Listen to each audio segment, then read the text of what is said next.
नमस्कार विद्यार्थियों। जैसा कि यूपी की सभी नवयुवाओं को काफ़ी समय से इंतज़ार था, वो घड़ी आ चुकी है। उत्तर प्रदेश पुलिस जो 60,000 से ज़्यादा वैकेंसी होने जा रही हैं, अब तक की यूपी में इससे बड़ी वैकेंसी अभी तक यूपी में पुलिस की नहीं हुई है। हम सभी अपने विद्यार्थियों से निवेदन करेंगे कि ये 1.5 महीने जी जान लगा दें इसमें और एक अच्छी जॉब और उत्तर प्रदेश पुलिस में ही हो जाएंगे और अपने यूपी में ही रहेंगे। कहीं बाहर जाने की कोई आवश्यकता नहीं पड़ेगी। इसलिए हम अपने विद्यार्थियों से कहना चाहेंगे कि क्या क्या सिलेबस है और क्या क्या उसमें एज के लिए कब से फॉर्म भरे जाएंगे, और ये सारी जानकारी देने के लिए हम लोग आए हैं, हम और मोहित सर। इसलिए मोहित सर आगे डिटेल आपको ये बताना चाहेंगे। देखते हैं विद्यार्थियों, क्या है आप देख सकते हैं कि उत्तर प्रदेश सरकार की तरफ से नोटिस जारी हुआ है, जिस पर क्या है कह रहा है कि पुलिस में आरक्षी नागरिक पुलिस के पदों पर सीधी भर्ती 2023। देख सकते हैं, जैसे कि सुनने में आ रहा था, पहले था कि 52,000 समथिंग वैकेंसी आएगी, लेकिन बाद में इंक्रीज होते हुए ये देख सकते हैं ओवरऑल वैकेंसी है कितनी, 60,244, जिसमें अगर आप कैटेगरी वाइज देखें तो अनारक्षित, जिसको जनरल कैटेगरी कहते हैं, उसमें 24,102 पद हैं।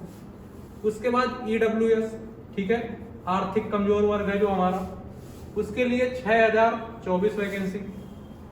अन्य पिछड़ा वर्ग यानी ओबीसी कैटेगरी, इसके लिए 16,264 पद। उसके बाद अनुसूचित जाति यानी एससी कैटेगरी, जिसके लिए 12,650 वैकेंसी। और एट लास्ट बात करते हैं हम अनुसूचित जनजाति यानी एसटी वर्ग के लिए, जो वैकेंसी है 1200 प्लस समथिंग, ठीक है। तो बाकी ओवरऑल वैकेंसी जो हमारी है वो है 60,000 प्लस, ठीक है, जो अपने आप में एक बहुत बड़ी वैकेंसी है। अभी तक 50,000 के ऊपर वैकेंसी ही नहीं आई है, और ये 50,000 प्लस यानी 60,000 प्लस हमारी वैकेंसी देखने को मिल रही है, ठीक है। आगे देखते हैं इस नोटिस के अंतर्गत आगे क्या है इसमें।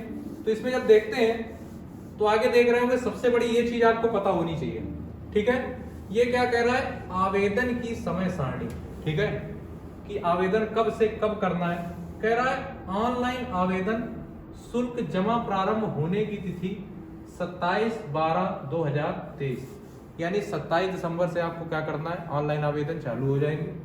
फिर कहता है ऑनलाइन आवेदन जमा करने की अंतिम तिथि 16/1/2024, यानी अगर हम अप्रॉक्स कहें तो आपको ज्यादा समय नहीं मिल रहा है, लगभग 20 दिनों का समय है, ठीक है, लगभग 20 दिनों का समय है। तो ये इंतजार ना करें कि लास्ट डेट को हम जाकर ऑनलाइन कराएंगे, जल्द से जल्द करा लें, क्योंकि आपको पता होगा अप्रॉक्स 20 से 25 लाख आवेदन की उम्मीद है कि इतना आवेदन होगा, और अगर इतना आवेदन होगा तो साइट पर बहुत ही ज्यादा लोड होगा, इससे साइट क्रैश भी हो सकती है या हो सकता है बहुत धीमे चले। तो लास्ट डेट का आपको इंतजार नहीं करना है, जल्द से जल्द जाकर क्या कर देना है, आवेदन कर देना है। फिर कह रहा है आवेदन शुल्क हमारा कितना है। कह रहा है इस भर्ती प्रक्रिया के लिए आवेदन शुल्क 400 रुपए निर्धारित किया गया है। कितना, 400 रुपए। तो 400 रुपए का फॉर्म है आपका ये, ठीक है। आगे बढ़ते हैं इस नोटिस के अंतर्गत और क्या दिया हुआ है इसमें, ठीक है। ये राष्ट्रीयता आपको पता है, ये सब कंडीशंस, आप नागरिक हो भारत के, ये सब तो क्लियर सी बात है। जो कायदे की बात है वो देखते हैं क्या है, ठीक है। यहाँ कह रहा है शैक्षिक अर्हता कितनी, 10वीं और 12वीं उत्तीर्ण, ये तो पता ही है कि भाई 12वीं उत्तीर्ण वालों के लिए क्या है, फॉर्म है, ठीक है। हाँ, जो सबसे मेन क्लियर बात थी वो ये थी आयु के लिए। किसके लिए, आयु के लिए, कि जिसको लेकर काफी बॉन्डर मचा हुआ था कि आयु क्या होगी, कितनी होगी। तो देख सकते हैं, एक चीज हमने बहुत पहले आपको बताई थी कि अगर फर्स्ट 6 मंथ में, यानी फर्स्ट 1 से 6 मंथ में नोटिफिकेशन आपका आता है, तो आपकी एज काउंटिंग 1 जनवरी से होगी। कहां से होगी, 1 जनवरी से। और अगर लास्ट के 6 मंथ में नोटिफिकेशन आता है तो आपकी एज काउंटिंग कहां से होगी, 1 जुलाई से। कहां से होगी, 1 जुलाई से। तो हम बार बार कह रहे थे कि अगर दिसंबर के अंदर नोटिफिकेशन आ जाता है तो आपकी एज 1 जुलाई से काउंट होगी, और अगर जनवरी चला गया तो फिर जनवरी से एज काउंट होगी। तो दिसंबर में नोटिफिकेशन आया है, तो देखो कह रहा है क्या, कह रहा है पुरुष अभ्यर्थी ने दिनांक 1/7/2023, देखो वही बात है, 1 जुलाई 2023 से एज काउंट कर रहा है। और क्या कह रहा है, 18 से ज्यादा और 22 से कम, यानी 22 प्राप्त न की हो। यानी जो एज कैटेगरी है वो है 18 से 22, ठीक है। जनरल कैटेगरी के ये उसने पूरा क्राइटेरिया लिख दिया है। कुछ लड़के एज नहीं काउंट कर पा रहे होंगे तो उसके लिए लिख भी दिया है उसने कि जो जन्म है वो 2 जुलाई 2001 से पहले होना चाहिए और 1 जुलाई 2000 बाद के बाद का नहीं होना चाहिए, ठीक है।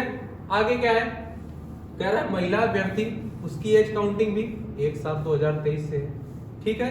लेकिन उनके लिए क्या है, 18 से लेकर 25, महिला कैटेगरी के लिए कितना है, 18 से लेकर 25। क्योंकि पता होगा यहाँ पर एक खेल होता है लगातार, इसमें आरक्षण 2 प्रकार का होता है, ठीक है। क्योंकि इसमें जो महिलाओं का आरक्षण होता है वो कैटेगरी वाइज नहीं चलता है, ठीक है। इसमें महिलाओं का अलग है, ये नहीं कि ओबीसी की महिला की अलग कट ऑफ होगी। इसमें क्या है कि महिलाओं का एक अलग सिनेरियो होगा और पुरुषों के लिए आरक्षण लगेगा कैटेगरी वाइज, ठीक है। इसलिए आगे आते हैं, फिर कह रहा है कि अन्य पिछड़ा वर्ग, अनुसूचित जाति, जनजाति, इनके लिए जो अधिकतम आयु सीमा में छूट निर्धारित है यूपी के गजट में, उसके अनुसार दी जाएगी। अब है क्या, वो आगे देखते हैं कितनी निर्धारित है क्या नहीं है। आगे नोटिस देखते हैं तो चरित्र सर्टिफिकेट की बात है, ठीक है, वो ठीक है। वैवाहिक स्थिति पता हो कि भैया 1 से ज्यादा शादियां ना हो, ठीक। टिप्पणी, इसके बाद शारीरिक स्वस्थता, ठीक है, कोई दिक्कत नहीं। लिखित परीक्षा, हाँ सबसे बड़ी बात यह है लिखित परीक्षा हमारी, ठीक है। लिखित परीक्षा के बारे में क्या कह रहा है, लिखित परीक्षा के बारे में कह रहा है हमसे, लिखित परीक्षा में कह रहा है ऐसे अभ्यर्थी, ठीक है, आवेदन सही होंगे जिनके, उनके क्या होगी, ऑफलाइन लिखित परीक्षा होगी, ऑफलाइन। बीच में अभी ये भी सुनने में आया था कि शायद एग्जाम हाइब्रिड मोड में होगा, ये भी बात निकल के आ रही थी, ठीक है।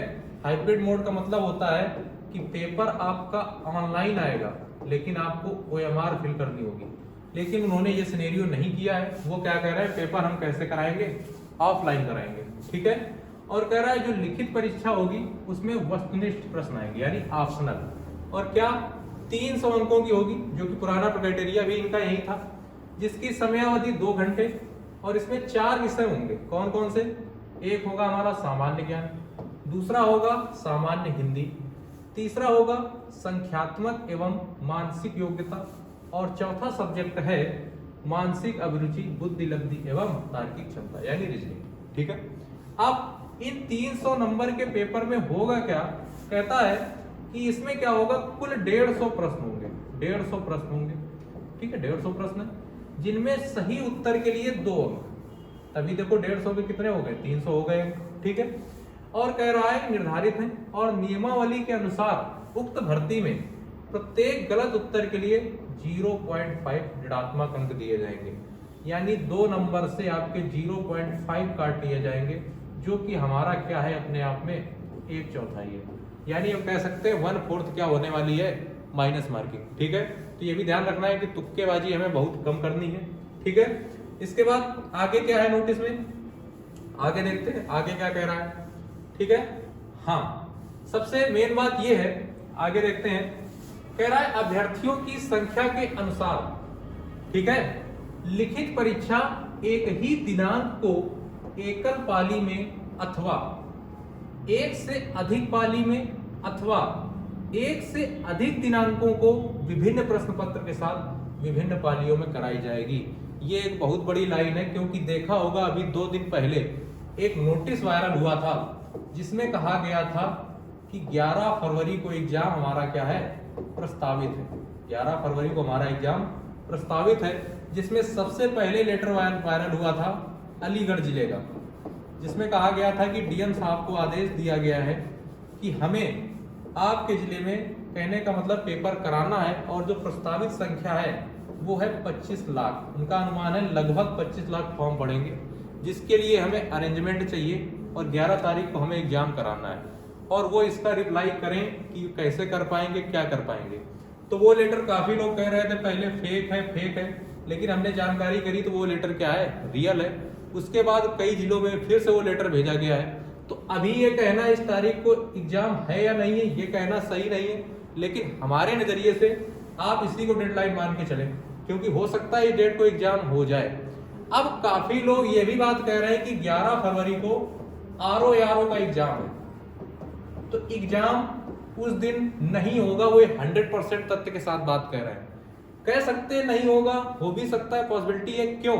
क्योंकि आधे लोगों का कहना ये है कि यूपी के ही 2 बड़े एग्जाम एक ही दिन नहीं हो सकते, बहुत ज्यादा भीड़ इधर उधर होगी। हम मानते हैं ये तर्क, लेकिन आप लोगों को पता होना चाहिए कि यूपी पुलिस का ही जब इसके पहले 2019 में वैकेंसी आई थी, ठीक है, तो ठीक उसी दिन हमारा यूपी पुलिस का भी एग्जाम था और हमारा BTC का भी एग्जाम था। ये दोनों यूपी के एग्जाम थे, लेकिन सरकार ने कोई भी एग्जाम इधर उधर नहीं किया था, दोनों एग्जाम हुए थे, ठीक है। तो ये तर्क कि उसी सेम डेट पे एग्जाम नहीं होगा, ये कहना गलत है। हाँ, हो सकता है थोड़ा सा इधर उधर हो जाए, ज्यादा बवाल मचे तो, लेकिन अपने तरफ से ये तारीख लेकर चले, थोड़ा बहुत फेरबदल देखने को मिल सकता है, ठीक है। आगे बढ़ते हैं। तो इनका कहना है कि अगर नहीं हो पाएगा, तैयारी तो उनकी एकल पाली में कराने की है, लेकिन उम्मीद है एकल पाली में नहीं करा पाएंगे। तो जो पुराना सिनेरियो है इनका कि एक दिन में या तो 2 शिफ्ट बनाएंगे, और अगर नहीं बना पाते हैं तो मैक्सिमम 2 दिन में 4 शिफ्ट बनाकर ये पेपर कराएंगे। फिर देखो इन्होंने कहा भी है कि यदि लिखित परीक्षा 1 से अधिक पालियों में, अथवा 1 से अधिक पाली का मतलब है एक ही दिन में 2 पालियां करवा ली, फिर कहता है अथवा 1 से अधिक दिनांकों को विभिन्न पालियों में, यानी 4, वही जो बात कही। तो कहते हैं ऐसी परीक्षाओं में छात्रों को प्रसामान्यीकरण, जिसको हम कहते हैं नॉर्मलाइजेशन, उसके लिए उनका प्रावधान किया जाएगा, ठीक है। और अभी देखा भी होगा कि इन्होंने अभी नया नोटिफिकेशन फॉर्मूला जारी किया है, उसके बारे में इन्होंने डिस्क्राइब भी किया है। कह रहे हैं ये नोटिस के तहत 18 तारीख को इनका नोटिस आया था, ठीक है, जिसमें इन्होंने कहा था कि किस तरीके से हम अपना क्या करेंगे, नॉर्मलाइजेशन करेंगे, ठीक है। फिर इसके बाद वही कहानी है कि उत्तर कुंजी का कहानी इनका, ठीक है। ठीक, आगे बढ़ते हैं। आगे क्या है नोटिस के अंतर्गत, ठीक है। फिर ये टिप्पणी है OMR भरना, ठीक है, ये आपको आना चाहिए OMR भरना। हाँ, अभिलेखों की शारीरिक मानसिक परीक्षण, ठीक है, ये सब होगा। जो एग्जाम पास करेंगे उनका क्या होगा, DV होगा और उनका फिजिकल होगा, ठीक। इसके बाद क्या कहता है, हाँ, इसके लिए कह रहा है अभिलेखों की समीक्षा, यानी डॉक्यूमेंट वेरिफिकेशन की बात कर रहा है। सबसे बड़ा पॉइंट ये भी है, डॉक्यूमेंट वेरिफिकेशन में आपको डॉक्यूमेंट्स अपने तैयार रखने हैं, ठीक है। कह रहा है कि एक मेरिट सूची तैयार की जाएगी। इस मेरिट सूची में प्राप्त करने वालों को आयु में शिथिलता, अभ्यर्थियों द्वारा अपनी आरक्षण श्रेणी, कहने का मतलब जो उनको एज रिलैक्सेशन चाहिए उसके लिए, ठीक है। जनरल कैटेगरी को ध्यान रखें, अभी कोई एज रिलैक्सेशन नहीं दिया गया है। सुनने में आ रहा था 2 साल 3 साल मिलेगा, कोई रिलैक्सेशन नहीं दिया है सरकार ने, ठीक है। इसके बाद क्या है, जिनको मिलेगा उन्हें अपनी आरक्षण श्रेणी क्या करनी पड़ेगी, दिखानी पड़ेगी, यानी उनको सर्टिफिकेट दिखाना पड़ेगा कि आप किस कैटेगरी से हैं, उसी आधार पर उनको छूट मिलेगी, ठीक है। तो ये सब कैटेगरी है, इसके बाद इनको दिखाना है। आगे नोटिस में क्या कहता है, आगे है शारीरिक मानक परीक्षण, ठीक है। शारीरिक मानक परीक्षण क्या है, देख सकते हैं, कह रहा है कि सामान्य और अन्य पिछड़े वर्गों को जो पुरुष अभ्यर्थी हैं उनके लिए लंबाई कितनी होनी चाहिए, 168 सेंटीमीटर। फिर अनुसूचित जनजाति यानी ST वर्ग के लिए ये कितनी होनी चाहिए, 160 सेंटीमीटर। हाँ, सीना की बात पता ही होगा, ठीक है, बिना फुलाए 77, और न्यूनतम कितना फुलाना है आपको, 5 सेंटीमीटर। यानी अगर हम कहें तो इसको हम कह सकते हैं 77 से 82। क्लियर है। इसके बाद महिला कैटेगरी की बात कर रहा है। महिला अभ्यर्थियों के लिए क्या है कहानी, महिला अभ्यर्थियों की कहानी देखें। उसके लिए कह रहा है ऊंचाई कितनी है, सामान्य और अन्य वर्गों के लिए 152 सेंटीमीटर, ठीक है। और अनुसूचित जाति के लिए कितना, 147 सेंटीमीटर, ठीक है। वजन महिला अभ्यर्थियों के लिए न्यूनतम 40 किलोग्राम, ठीक है। आगे बढ़ते हैं। आगे नोटिस में क्या है, आगे नोटिस में जो अच्छी बातें हैं, मतलब की बातें हैं, वो देखते हैं, ठीक है। ये कह रहा है शारीरिक दक्षता परीक्षण, ठीक है, जो फिजिकल होना है उसमें क्या होना है, कह रहा है समीक्षा एवं शारीरिक मानक परीक्षण में सफल पाए गए अभ्यर्थियों से, यानी देखो पता होगा पहले DV होगा और उसी DV वाले दिन आपका क्या हो जाएगा, हाइट हो जाएगी, ठीक है, हाइट, वेट और चेस्ट, ये सब हो जाएगा। उसके बाद जो इसमें सफल होंगे उनका क्या होगा, उनकी दौड़ होगी। दौड़ के बारे में कह रहा है कि इस शारीरिक दक्षता परीक्षण में अर्ह होने के लिए, यानी क्लियर होने के लिए पुरुष अभ्यर्थियों को 4.8 किलोमीटर यानी 4.8 किलोमीटर, या दूसरी भाषा में कहें तो 4800 मीटर कितनी समय में, 25 मिनट में कवर करना है। और वही महिला अभ्यर्थियों के लिए 2.4 किलोमीटर 14 मिनट। ठीक है, ये क्राइटेरिया है। और कह भी रहा है कि वे अभ्यर्थी जो विहित समय के भीतर दौड़ पूरी नहीं करते हैं वे भर्ती के लिए पात्र नहीं होंगे। यानी ये पास करना क्या है आपके लिए कंपलसरी है। ठीक है, खाली पढ़ने से ही काम नहीं चलेगा, फिजिकल भी आना चाहिए। ठीक, आगे बढ़ते हैं। आगे क्या है नोटिस के अंतर्गत, कह रहा है चयन तथा अंतिम योग्यता सूची। ठीक है, साफ साफ मेंशन है, कोई प्रतीक्षा सूची नहीं है, यानी कोई वेटिंग लिस्ट नहीं है, एक मेरिट आएगी उसी में सब कुछ होगा।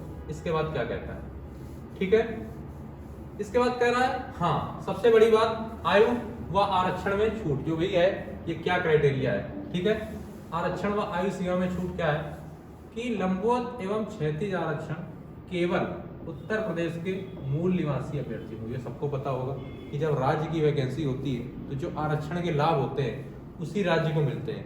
अदर राज्य के जो होते हैं वो किस में काउंट होते हैं, सामान्य वर्ग में काउंट होते हैं। ठीक है, आगे महिलाओं का आरक्षण जो 33% है उसके तहत। ठीक है, आगे बढ़ते हैं। आगे जो मेन क्राइटेरिया है कि किसको कितनी छूट है वो आगे है।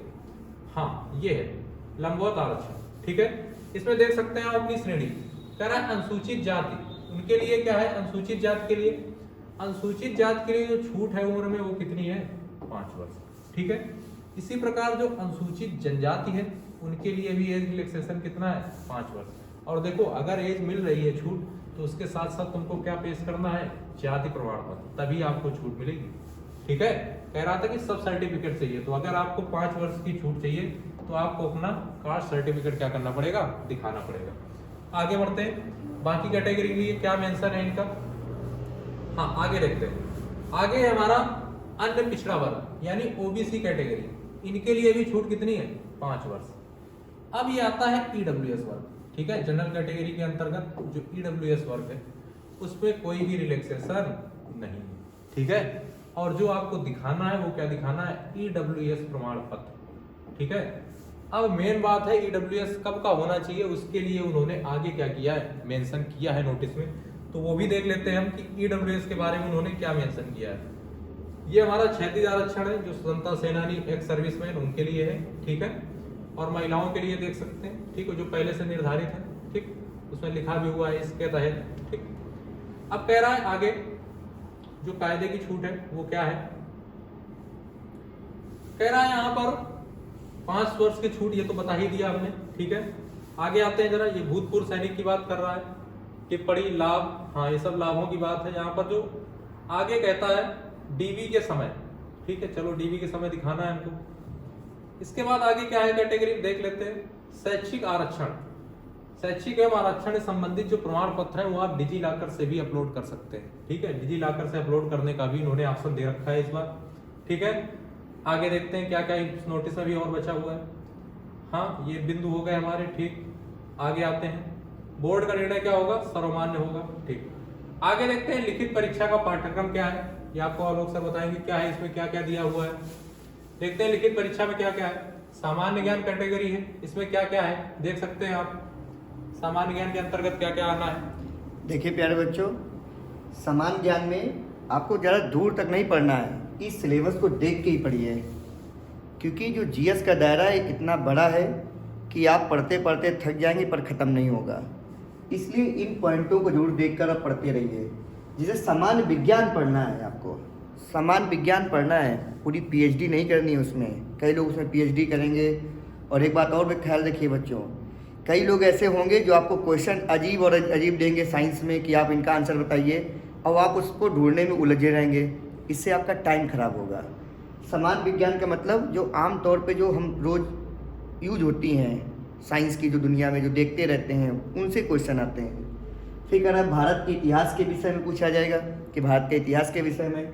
फिर भारतीय संविधान से क्वेश्चन आएंगे, भारतीय अर्थव्यवस्था और संस्कृति, कृषि, वाणिज्य, व्यापार और जनसंख्या से क्वेश्चन जरूर आता है यूपी में। ये एकदम 2001 से 11 और इसके बाद 11 से जो अब तक की जनसंख्या का पूरा प्रावधान है, इससे क्वेश्चन जरूर आता है। पर्यावरण से वर्तमान में इसके क्वेश्चन बहुत आ रहे हैं पर्यावरण से, इसलिए आप इस सब्जेक्ट को बिल्कुल ना छोड़ें, इसको जरूर पढ़ें। नगरीकरण, वर्तमान सरकार इस पे ज़्यादा जोर दे रही है, डेवलपमेंट पे ज़्यादा जोर दे रही है, इसलिए आप इसको जरूर ख्याल रखें। और क्या ना, भारत का भूगोल और विश्व का भूगोल। और कह रहा है प्राकृतिक संसाधन, भारत सरकार प्राकृतिक संसाधन जैसे आप देखते हैं कि सौर ऊर्जा और इन सब चीज़ों पे ज़्यादा जोर दे रही है, तो इसके भी क्वेश्चन आते हैं। यूपी की शिक्षा, संस्कृति, सामाजिक प्रथाओं के संबंध में विशिष्ट जानकारी।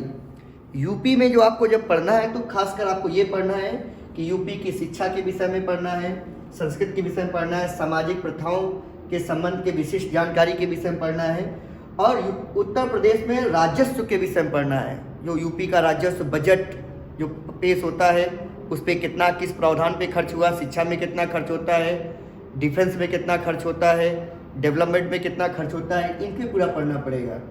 फिर कह रहा है पुलिस व सामान्य प्रशासन व्यवस्था, इसका क्वेश्चन, क्योंकि आप पुलिस बनने जा रहे हैं इसलिए इसके क्वेश्चन आपको पुलिस बनकर ही आपको देने पड़ेंगे। कई क्वेश्चन मिलेंगे, आपको इसको देख के देना पड़ेगा। फिर कह रहा है मानवाधिकार, ये मानवाधिकार से क्वेश्चन मतलब बनते हैं।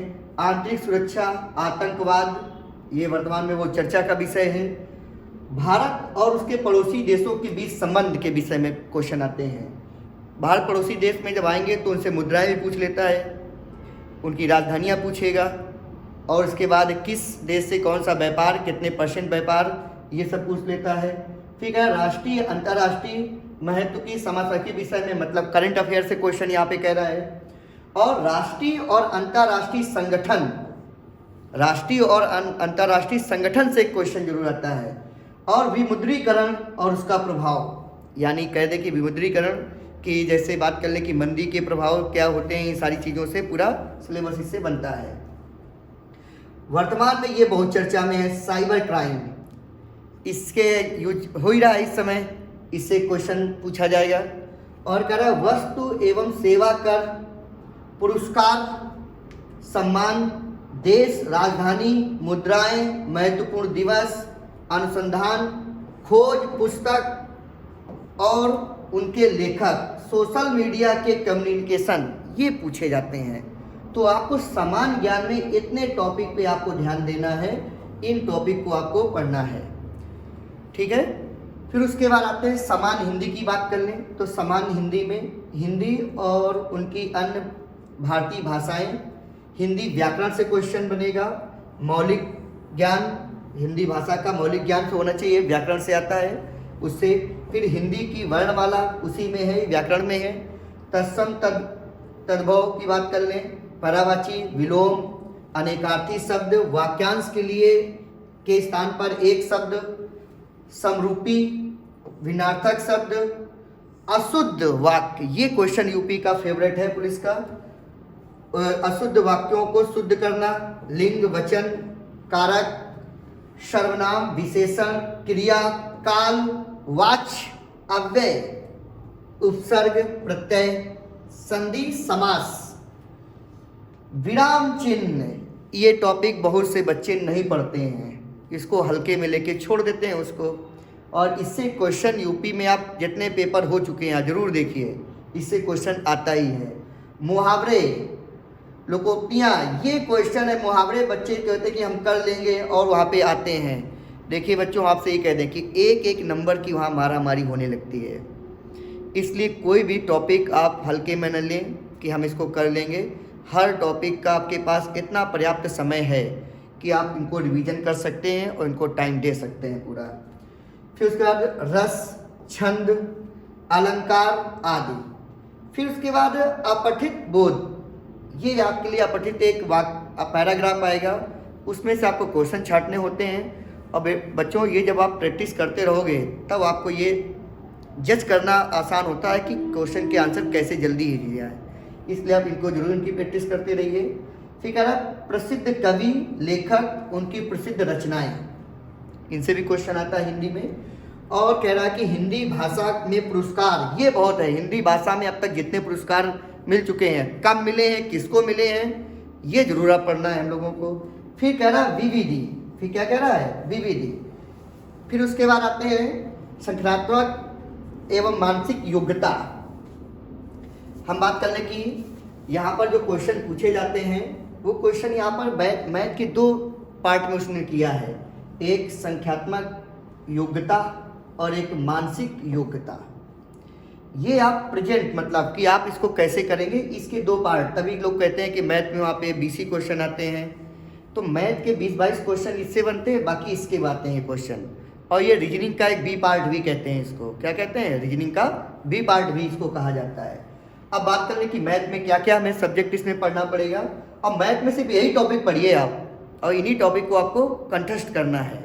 देखिए, नंबर सिस्टम जिसको हम संख्या पद्धति कहते हैं, इसको आपको बहुत अच्छे से पढ़ना है। इसका एक क्वेश्चन जरूर मिलता है। ये क्वेश्चन तो हर जगह आता है, चाहे वो जीडी का हो, चाहे वो एसएससी में हो, चाहे वो पुलिस में हो। सरलीकरण से एक क्वेश्चन फेवरेट है, इससे आता ही है। और जब तक इसकी प्रैक्टिस नहीं होगी तो गलतियां होती रहती हैं इस सवाल में, और जब आप लगातार करते रहते हैं तो इस पर कम टाइम में इसको आप हल कर सकते हैं। फिर कह रहा है यहाँ पर डेसिमल फ्रैक्शन मतलब दशमलव और भिन्न, इसका यूपी में इसका एक क्वेश्चन आता ही है। फिर उसके बाद कह रहा है कि लासा और मासा, लासा और मासा जिसको हम कह सकते हैं महत्तम समावर्तक और लघुत्तम समावर्तक, इससे क्वेश्चन आता है जिसको हम एलसीएम और एचसीएफ कहते हैं। फिर उसके बाद रेशियो एंड प्रोपोर्शन, इसको कहते हैं अनुपात और समानुपात, इस टॉपिक से क्वेश्चन आता ही है। और ये टॉपिक जो परसेंटेज है और ये लाभ हानि है, ये तो हर जगह आपको मिलेंगे, इनसे क्वेश्चन श्योर रहते हैं। फिर परसेंट लाभ हानि का ही बी पार्ट है छूट, डिस्काउंट, इससे क्वेश्चन बनता है। फिर इसके बाद आता है साधारण ब्याज, फिर उसके बाद चक्रवृद्धि ब्याज, फिर उसके बाद आता है पार्टनरशिप का भी टॉपिक है इसमें, पार्टनरशिप भागीदारी, जिस टॉपिक को हम लोग पढ़ते ही नहीं है, कई लोग बच्चे मतलब छोड़ देते हैं और इसकी जानकारी नहीं लेते हैं। तो अब यहाँ पर भागीदारी का भी, जिसको साझेदारी भी कहते हैं, इसका एक टॉपिक आता है। फिर एवरेज मतलब औसत, इस टॉपिक को ही पढ़ना पड़ेगा आप लोगों को। टाइम एंड वर्क, कार्य और समय, टाइम एंड वर्क या कार्य और समय, ये भी टॉपिक है। फिर टाइम एंड डिस्टेंस, जिसको समय और दूरी कहते हैं, इससे क्वेश्चन मिलता है। इसके बाद कह रहा है कि आपको जिसको use of table of graphs and graphs मतलब सरणी और ग्राफ का प्रयोग, ये यूपी का फेवरेट क्वेश्चन है। पेट में भी अभी क्वेश्चन आए हैं और ये क्वेश्चन बहुत ठीक ठाक आते हैं, इसलिए आप इसको करिए। कई बच्चे क्या होते हैं कि ये सारे टॉपिक छोड़कर बस इसको ही पढ़ते रहते हैं। हर टॉपिक का अपना एक दायरा होता है और क्वेश्चन की एक भागीदारी होती है। हर टॉपिक को पढ़ना है और देख के पढ़ना है इसको। पहले आप पिछले पेपर देखकर मिलाइए कि किससे क्या आ रहा है और कितने कितने क्वेश्चन की भागीदारी है, वैसे तैयारी करिए। फिर हम बात कर लें यहाँ पर, जो ये कहते हैं कि एडवांस में यूपी में, तो ये देखो आपके सामने मेंसुरेशन लिखा हुआ है, मेंसुरेशन, उन्होंने मेंसुरेशन कह दिया है। अब ये ना कहने कि बेलन के सवाल नहीं पूछे जाएंगे, शंकु के सवाल नहीं पूछे जाएंगे, प्रिज्म के सवाल, पिरामिड के सवाल नहीं पूछे जाएंगे। ये मेंसुरेशन के मतलब उसमें सब कुछ आ जाएगा, 2D और 3D दोनों इसमें मिक्स होते हैं। फिर इसके बाद हम बात कर लें अंक गणितीय, संगणना और विश्लेषणात्मक कार्य, उसके बाद विविधि, ये सारी चीज़ें पूछते हैं। फिर उसमें जो उसकी है मानसिक योग्यता के आधार पर क्या पूछा जाता है, तार्किक आरेख, जो रीजनिंग के सब्जेक्ट में जुड़ता है और ये मैथ का बी पार्ट इसको कहा जाता है। फिर अगर संकेत संबंध विश्लेषण आता है, प्रत्यक्ष ज्ञान बोधक से भी क्वेश्चन आते हैं। प्रत्यक्ष मतलब आपके सामने अटेंडम क्वेश्चन, आपको डिसीजन लेना होता है, तो इनकी प्रैक्टिस करिए, तभी आपको एक आइडिया लगता है कि जैसे ही क्वेश्चन आएंगे और हमारा प्रेजेंट ऑफ माइंड कैसे यूज होगा, ये करते हैं यहाँ पर। फिर उसके बाद आता है शब्द संरचना परीक्षण का आता है, अक्षर और संख्या श्रृंखला का आता है, शब्द और वर्णमाला में आंशिक समरूपता, इससे जरूर आप जिनको देखिए, क्योंकि ये टॉपिक हम लोग कभी पढ़ते ही नहीं है और उन लोगों ने अपने सिलेबस में दे रखा है। फिर कहते हैं कि पता नहीं कहाँ से मैथ आ गई, कहाँ से पूछा जा रहा है। इनको जरूर आप देखें और इनकी पूरी जानकारी लें। दिशा ज्ञान परीक्षण, दिशा ज्ञान परीक्षण, आंकड़े का तार्किक विश्लेषण, और उसके बाद प्रभावी तर्क, और उसके बाद अंतर्निहित भावों का विनिश्चय करना होता है। ये सारी स्थितियां यहाँ पर बनती रहती हैं।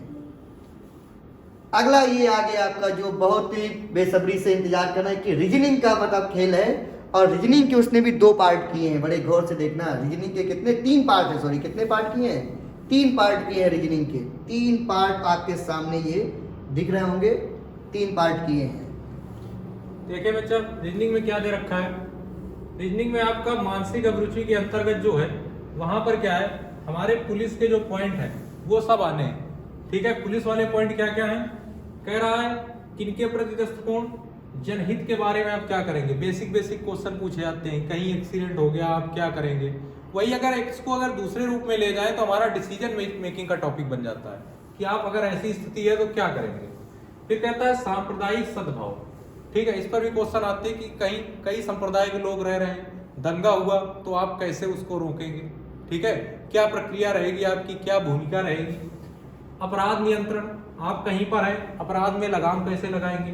विधि का शासन, ठीक है, विधि का शासन यानी लॉ, ठीक है, रूल ऑफ लॉ लिखा हुआ है। फिर है आपका एबिलिटी ऑफ एडेबिलिटी यानी अनुकूलन की क्षमता, अनुकूलन की क्षमता। फिर क्या है, व्यवसायिक सूचना, ठीक है। पुलिस प्रणाली, वही कहानी कही ना, पुलिस के बारे में लगभग अध्ययन की बात करता है।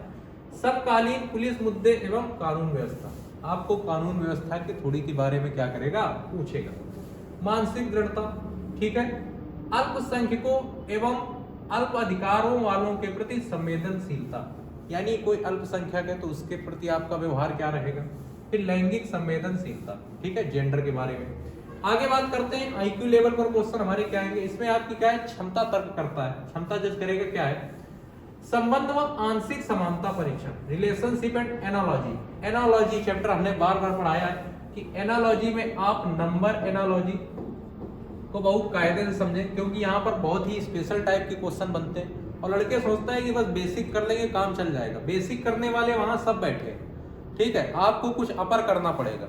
ठीक है, आगे क्या है, श्रृंखला पूरी करना, श्रृंखला पूरे करने पे क्वेश्चन आता है। ठीक है, फिर है कोडिंग डिकोडिंग, ठीक है, कोडिंग डिकोडिंग यहीं से तो रीजनिंग की शुरुआत ही होती है हमारी। फिर डायरेक्शन सेंस टेस्ट यानी दिशा ज्ञान परीक्षण, देखो इसमें भी है और ये मैथ के अंदर भी रिलेट कर रहा है जाकर। आगे रक्त संबंध, ब्लड रिलेशन, ब्लड रिलेशन हमने काफी क्वेश्चन करा रखे। ठीक है, देखते आगे क्या है, वर्णमाला पर आधारित प्रश्न, समय क्रम परीक्षण, Venn diagram. Venn diagram, Venn diagram में हम कहें तो वेन डायग्राम बनाने को आएगा। आगे कहता है चार्ट सदृश परीक्षण, इसी के अंदर क्वेश्चन आता है, देखा होगा ऐसे करके कॉमन ऑमन करके सब बनाकर, कितने ऐसे कलाकार हैं, ये इसी चैप्टर के अंतर्गत है। फिर है मैथमेटिकल एबिलिटी टेस्ट यानी गणितीय योग्यता परीक्षण, यानी मैथमेटिकल ऑपरेशन से क्वेश्चन आएंगे, चिन्ह चेंज करने होंगे, फिल करने होंगे, इस टाइप के क्वेश्चन। और अरेंजिंग एन ऑर्डर, क्रम में व्यवस्थित करना, ठीक है, जिसको डिक्शनरी ऑर्डर बोलते हैं। फिर आते हैं तार्किक क्षमता, ठीक है, तार्किक क्षमता यानी इसमें तर्क लेने की क्षमता क्या क्या आएगी, समरूपता, समानता, भिन्नता, कौन सा अलग है। ठीक है, अगर ये क्वेश्चन हमारे आते हैं नंबर से और काहे से आते हैं, अल्फाबेट से, तो थोड़ी सी आसानी होती है। लेकिन जब अपर लेवल पर जाता है तो यहाँ क्वेश्चन बना देता है हमारा हिंदी भाषा से। तो हिंदी भाषा के 4 ऑप्शन लिखे होंगे, कहेगा अलग कौन सा बताओ, तो आप पता होना चाहिए कि किसका अर्थ क्या होता है। ठीक है, फिर आगे कहता है विश्लेषण निर्णय, समस्या सुलझाना यानी प्रॉब्लम सॉल्विंग, निर्णायक क्षमता, दृश्य स्मृति, विजुअल मेमोरी। फिर विभेदन क्षमता, अलग करना, वही ऑब्जर्वेशन, पर्यवेक्षण, रिलेशनशिप, वही संबंध, ब्लड रिलेशन की बात करता है, कॉन्सेप्ट, अवधारणा, जिसको बोलेंगे पूर्व धारणा से भी क्वेश्चन होंगे। फिर कहता है शब्द और आकृति वर्गीकरण, शब्द और आकृति, कभी कभी देखा होगा ऐसे क्वेश्चन आ जाते हैं लेटर में, ए बड़े बड़े आ जाएगा, फिर सी कहेगा इनमें अलग कौन, तो शब्द विभेदन कर रहा है, और कभी कभी आकृति बना के दे देगा, कह देगा कौन सा अलग है। फिर आगे कहता है अंकगणितीय संख्या श्रृंखला, वही जिसको नंबर सीरीज बोलते हैं, अरिथमेटिकल नंबर सीरीज। ठीक है, और लास्ट में कह रहा है अमूर्त प्रतीकों व उनके संबंधों से सामंजस्य की क्षमता। ठीक है, तो रीजनिंग के अंतर्गत ये टॉपिक्स हैं हमारे। ठीक है, आगे क्या है ये देख सकते हैं आप, ये प्रमाण पत्र का प्रारूप है, जो प्रमाण पत्र आपको लगाने इन प्रारूपों में होना चाहिए। ठीक है, और हाँ, जो एक मेन बात थी हमने कही थी ईडब्ल्यूएस के लिए, तो ध्यान रखें जो ईडब्ल्यूएस होगा आपका, ठीक है, हमने कहा था ईडब्ल्यूएस के बारे में भी आपको बताएंगे।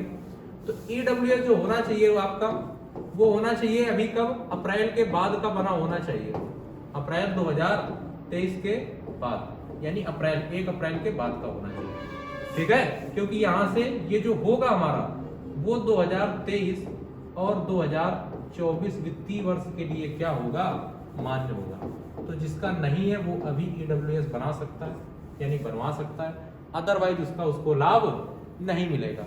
अब बिल्कुल लास्ट पॉइंट आता है हमारा एज रिलैक्सेशन जो मुद्दा है, उसके रिगार्डिंग अभी आगे बताएंगे क्या करना है, उसकी कुछ तैयारियां चल रही हैं, उनमें क्या करना है, क्योंकि उसको लेकर विद्यार्थियों में काफी रोष है।